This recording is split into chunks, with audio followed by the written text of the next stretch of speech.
Welcome to the Develop Yourself podcast, where we teach you everything you need to land your first job as a software developer by learning to develop yourself, your skills, your network, and more. I'm Brian, your host.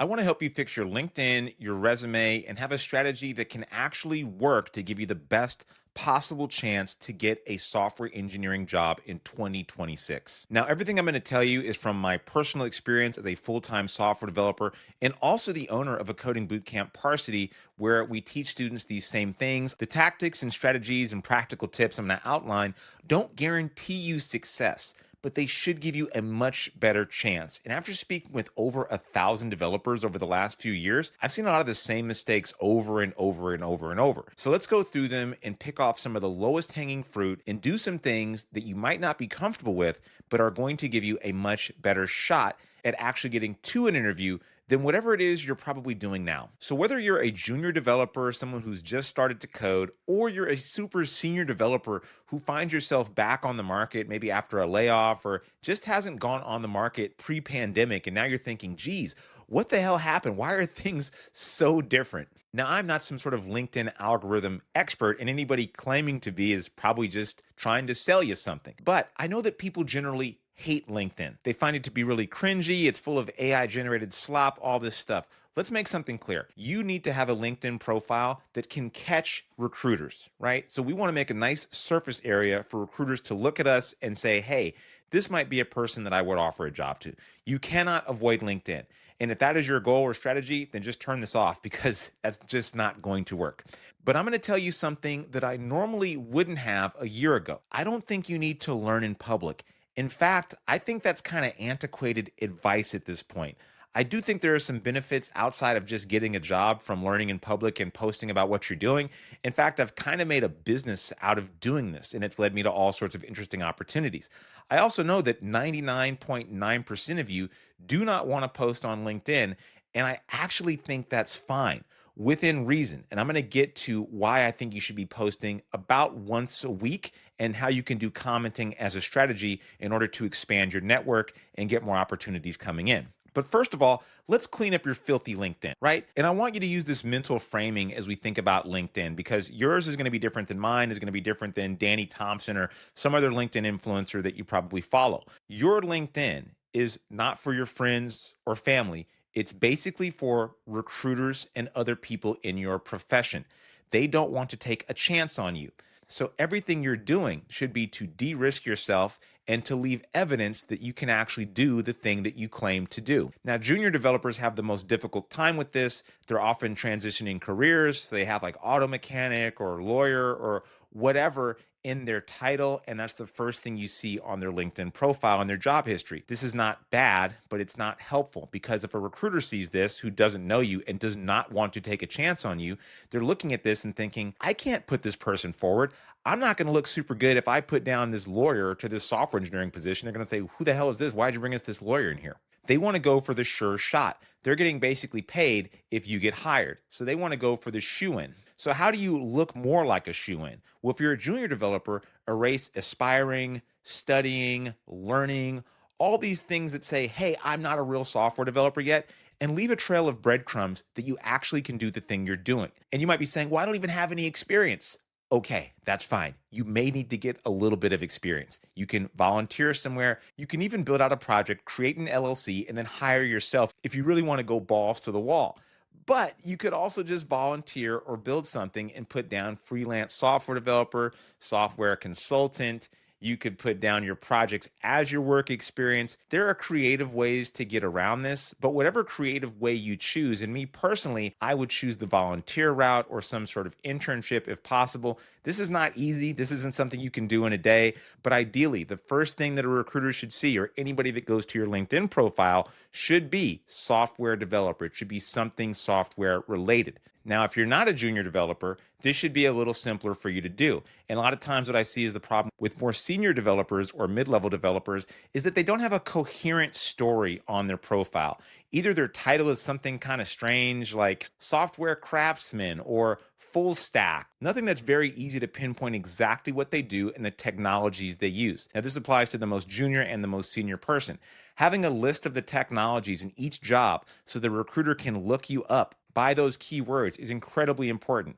What recruiters do is use a different service than the regular LinkedIn that you and I see. They use something called LinkedIn Sales Navigator. Now, when they're looking for people, they might write something like software engineer, 5 years experience, Node, Express, JavaScript, TypeScript, whatever's in the job description that they're trying to search for people for. Now think about it. If you have something like software craftsman, or you've written kind of generic things about what you've done but aren't naming the technologies, you're going to be much harder to find in that list. So you're effectively making yourself invisible to recruiters who actually might be searching for you in the first place. This is a pretty easy fix, especially with things like ChatGPT. Run your resume, your LinkedIn, through ChatGPT or whatever large language model provider you're using, and just say, hey, let's stuff some keywords in here with the technologies I've used. You can just be truthful, and we'll get more into what you should do on your resume soon. And what you write on LinkedIn and your resume should basically be in sync. And I would use this pattern for writing about what you do as a software developer.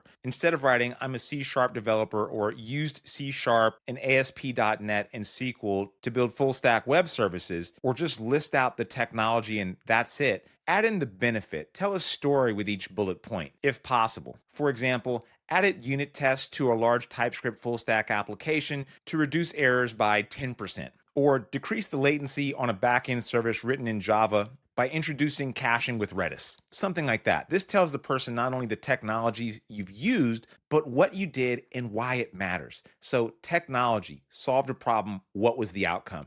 This is a really powerful way to write down what you've done at each company. And if you're doing things on a team of one, or maybe you're just building projects on your own, that's okay. You can actually make these experiences on your own. Maybe you deployed a web app that has no tests. Then you add tests. Well, how did that help out your web application? Think of things you can do in your side project or your school project or whatever to show that you have done to create these kind of experiences. This is the really cool thing about software development. You can over-engineer things as much as you want. You can deploy something on AWS. You can add a caching layer. You can add tests and a CI/CD pipeline. You don't have to wait for anybody's permission to do that. And then you can write about that online in your resume on LinkedIn, and then people will look at it and you're not lying because you did it. And it gives you something interesting to talk about. And I'm already going to assume that you have like a picture of yourself that looks semi-normal or something like that, and a headline that makes sense, in a bio that basically tells people the same thing. No one's really going to read your bio. Just have it kind of match whatever's in your experience to say, hey, I'm a software developer with experience in the following technologies. I love doing X, Y, and Z. Make it super short and to the point. And I'm sure some people out there say, oh no, put your whole life story in there. The reality is no one's reading that junk, right? They're just gonna be like, boom, do you fit? Do you not? I'm moving on. There's too many people out there for me to be reading everybody's bio and their sob story. No one cares, right? You want to get hired. You're playing a game, so play the game to win. Now, remember when I was talking about LinkedIn Sales Navigator? There's an interesting filter on LinkedIn Sales Navigator where you can filter by people that have posted in the last X days. Now, this won't come as a shock to you, but software developers and people in general just don't post on LinkedIn. I don't really blame them. I've kind of made it my social media spot. I've got like a bunch of followers on there over the years, and I basically use it to get more business and also meet people. So I use it for marketing, essentially. And I've also met a lot of really cool people on there, but I'm not here to sell you on LinkedIn or anything. I'm here to sell you on the fact that you should be posting one time per week, if nothing else, just so you can be in that filter, because there's so few people that are posting once a week that if you're a software developer that is on the market, that is posting one time per week, and somebody uses that in their filter, you could be rising to the top. So that could be a little bit of a hack, I guess you could say, but I think it's at least worth doing. It's only one time a week. No one's really going to see the post anyway. Remember this, you're not chasing likes. You're not chasing any kind of validation online. You're just doing this for the filter. And hopefully that encourages you to post more because you have a goal in mind. Okay, the next thing is you can't be invisible on LinkedIn. You can't have 122 connections on there and expect a recruiter to find you. You need to hit the magical 500 number. I've talked about this a lot on other episodes before, but it's worth reiterating. Get 500 connections. Yes, it is a magical number. No, it's not that hard to do. Here's how you do it in a smart way that's going to train the algorithm to give you more opportunities and connect you with more people in tech, in software engineering. Here's what you do. Follow a few influencers. These people will have lots of commenters. Look at news stories. Again, lots of commenters, likes, and make sure these posts, these stories, these influencers are in the domain that you care about. Follow some mobile app developers. Follow me. Follow Danny Thompson. Follow John Cricket. Follow Kyle Simpson. These are people that tend to post a lot, and sometimes will have viral posts with hundreds of comments and thousands of likes. You can use this to see who you should be connecting with. Now, here's my kind of hot take. Don't connect with a bunch of junior developers. They're not going to be super helpful in your journey. I connect with a ton of junior developers because I sell products to junior developers. But that makes sense, right? I kind of am an influencer and I use LinkedIn for a totally different reason than you're probably using it. So connect with hiring managers, senior software engineers, people that are currently working. And we're not even really going to talk about networking at this point because we're just focusing on letting recruiters know we're just existing in the world, right? So just connect with these people. Don't worry about sending them a message. Connect with the maximum amount of people you can per day. Consider getting LinkedIn Premium so you can get even more. And then at some point, naturally, you're going to hit that magical 500 number and you're going to have a lot more opportunities and people in your feed that are relevant to what you're doing. This is especially important if you're coming from outside of tech. Now, everybody's most hated word, networking, because they think networking means sliding into somebody's DM and saying, give me a job. That is not networking at all. As you are building up this network of 500 people, networking should ideally come pretty naturally. When you see a post from somebody or you see that they do something cool, just tell them that they're doing something cool. That's literally it. Expect nothing in return. Sometimes these conversations will go somewhere. Most of the time, these conversations will go nowhere. You should still keep having them because making this network will pay dividends in the future. I now have a pretty large network of people and people that I can call on and talk to and get advice from. It's pretty nuts. And if I'm being honest, I haven't had a hard time finding a job even after being laid off in years. And it's because I have such a powerful network on LinkedIn. And I basically just have a lot of opportunities coming inbound to me nowadays, which is a nice segue into, well, how do I get the job? I got the connections. I got a cool looking LinkedIn. My resume's okay, right? So what do I do now? Now, me personally, I really only look on two sites for jobs, LinkedIn, which kind of sucks, and Well Found, which is a site for startups. I also get so many people nowadays reaching out to me that I don't really ever apply anymore. I get jobs coming into me that I can't even take, so I kind of have a champagne problem. I want you to have that problem ideally, and I do think that honestly, if you're a senior software developer or mid-level developer, adding some AI skills to your tool belt is going to be the easiest way, the most effective way to get a ton more inbound, to get a ton more attention and be more attractive on the market currently, because there's a big demand for these skills, a massive demand, and there's not a lot of developers that know this stuff. It's the reason why partially we have the AI accelerator.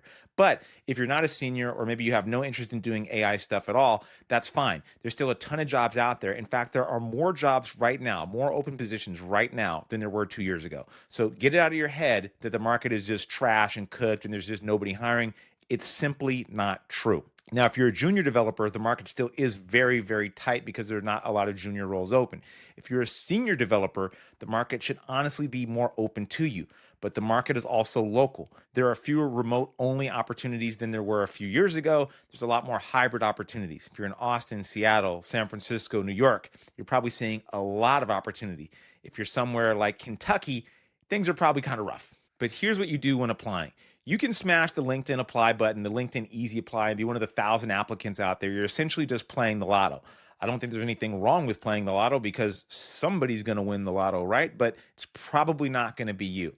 So the way you can have the best chance at actually getting from application to interview is being more aggressive than you're probably comfortable with. Now, I take the 80-20 rule. For 80% of jobs, I'm just filling out the application and I'm moving on. For those other 20%, those jobs that I really, truly feel I'm a really good fit for, and I know I'd be a good fit for, I'm going aggressive as hell on those jobs. I'm going to be DMing the hiring manager. I'm going to be finding anybody in the company through LinkedIn that I can find. I'm going to be seeing if I can find their email from their website, if possible, and emailing them and trying to set up a conversation. You will have limited ROI on this, return on investment, meaning that fewer people are going to reach out than you would expect or like.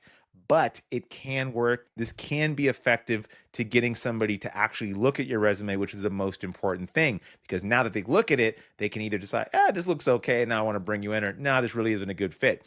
But the idea is to get a human reading your resume rather than just getting filtered out right out the gate. Now, I like the site Well Found, and this is mostly for startups, because Well Found allows you to send a direct message to the person that posted the ad.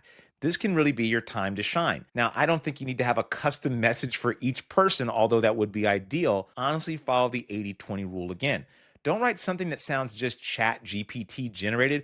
Write something interesting or funny or just kind of even off base a little bit. Just say something weird, because nowadays with so much AI generated slop and boring stuff that people write, just being different can really be your superpower. So many people are lazy and don't want to actually write anything, or they just want to write something so generic and boring that it's just easy to pass up, that if you stand out just a little bit, that can actually be a lot. So my main advice to you is to do things a little bit outside of your comfort zone, or a lot outside your comfort zone, and see what works. And lastly, I know it's not a numbers game, but it's kind of a numbers game, right? Like, you can't just do one application and be like, oh, dang it, no one hired me. You also shouldn't do like 1,000, right? I don't think mass applying with AI is a good idea or sustainable or even really going to get you much benefit. I do think, though, that doing around 100 per month is probably a nice sweet spot that's doable, doesn't feel crazy to do. And then you can actually get some data back and see, okay, after 100 applications, where am I at? Did I get rejected from all 100 places? Has anybody called me back? Then it's time to maybe change up your strategy. And most times, changing up your strategy means getting off of LinkedIn. LinkedIn is a game that you kind of must play, but I would also go old school. Think about contacting your old coworkers. Look at the companies that your old company may have been using. Even if you worked in a non-tech company, that company may have contracts with other companies that are tech companies. Think about going through there. Do you know any representatives from those companies, and are they hiring? That could be a potential route into an introduction to that job. Ask your friends and family. Say, hey, I know that you don't work in tech, but do you know anybody that works in tech? And then when you meet that person and have a quick 15-minute chat with them and just say, hey, I just want to know, like, what would you be doing if you were me? The goal really is to get to somebody that might be hiring, honestly. That's why you keep these chats kind of short. You say, oh, cool, really nice to connect. I'm just curious, like, hey, I'm looking for my first job, or I'm looking for another job. Curious to know, what's your job like and what would you be doing if you were me? Get some information and then say, hey, do you have anybody else that you suggest I might contact? Maybe somebody outside your company that you think would be cool for me to chat to. I only need 15 minutes of their time. You keep doing this, and either you will gather a really strong network of people that you know now in real life, and it won't be weird when you call them the next time, or eventually you may land on somebody that is in fact hiring, and maybe that job hasn't gone public yet. This is kind of a long-term strategy, but we've definitely seen this work with Parsity students. And a lot of the job opportunities we see with Parsity students, the majority of whom live outside of big tech centers, come from people not in their immediate circle, but in their second, third, and fourth party connections. Again, this is uncomfortable stuff. It's not fun to tell people, hey, I'm looking and I'm starting over. I'm doing this thing. You're going to feel judged. You're going to feel like, oh, am I being annoying? Am I being too pushy? Is this really cringe or whatever? You got to get over that stuff. You want to get to the goal, right? You want to get to this goal. You're going to have to let go of some of the ego. You're going to have to realize that you're going to suck at this for a while. You're going to have to realize that most people are going to ignore you. The worst thing isn't people being mean to you, which is really, really rare. I can't think of one time in the last 3 years or more that I've heard of somebody actually being mean to somebody online, being mean to somebody from Parsity that slid into their DMs and asked them a question. I just haven't heard of this happening. What's way more likely is you just get ignored, right? You make a post and you spend all night thinking about it or freaking out and thinking, oh my God, what are my coworkers going to say? What is my family going to say? They don't even read it. They don't even know you exist. And then you get like one like or something like that. Also, who cares? I've been writing online for 5 or 6 years now. I have like almost 40,000 followers. Nobody at my work even knows that I'm on LinkedIn or became a big old voice on there, right? It's one of the lamest platforms out there. So don't flatter yourself and don't overthink it. Now, obviously, you could do all these things I just said and still not get a job. Everybody's situation is much different. If you only can do remote roles, but you're located somewhere where it's really far outside of a tech center, or maybe you learned a tech stack that is just really, really difficult to find openings for, you may have to adjust your strategy a little or a lot. What I wanted to break down was some of the lowest hanging fruit that I see way too often that prevents really smart people from getting opportunities. Now, as always, I hope that's helpful. And I want to let you know there's no silver bullet for doing these kinds of things. It's just a lot of consistency and iterating on your strategy over time, and usually doing things that are a little bit outside your comfort zone and being a little bit more aggressive and putting on your sales hat, because you got to realize you're basically the product that you're selling on the open market. If you adjust your brain a little bit to think like that and who your true audience is, I think that can be more helpful than really any other tip, because it can guide you to do things that you feel comfortable for, because now you realize the kind of game you're playing. Anyways, you can always catch me on LinkedIn, and if you're interested in joining Parsity, go to parsity.io. And if you're a senior developer who does not have any AI skills and you want to have the most tremendous amount of opportunities coming your way in 2026 and beyond, then it should be a no-brainer to join Parsity's AI Accelerator. This is the program for people that want to learn practical AI engineering skills, not prompt engineering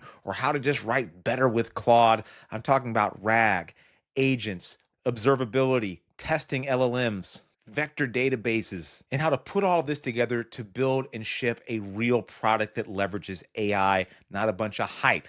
Anyway, that's enough plugging from me. Hope you enjoyed that, and I hope that was helpful. See you around. That'll do it for today's episode of the Develop Yourself podcast. If you're serious about switching careers and becoming a software developer and building complex software and want to work directly with me and my team, go to parsity.io. And if you want more information, feel free to schedule a chat by just clicking the link in the show notes. See you next week.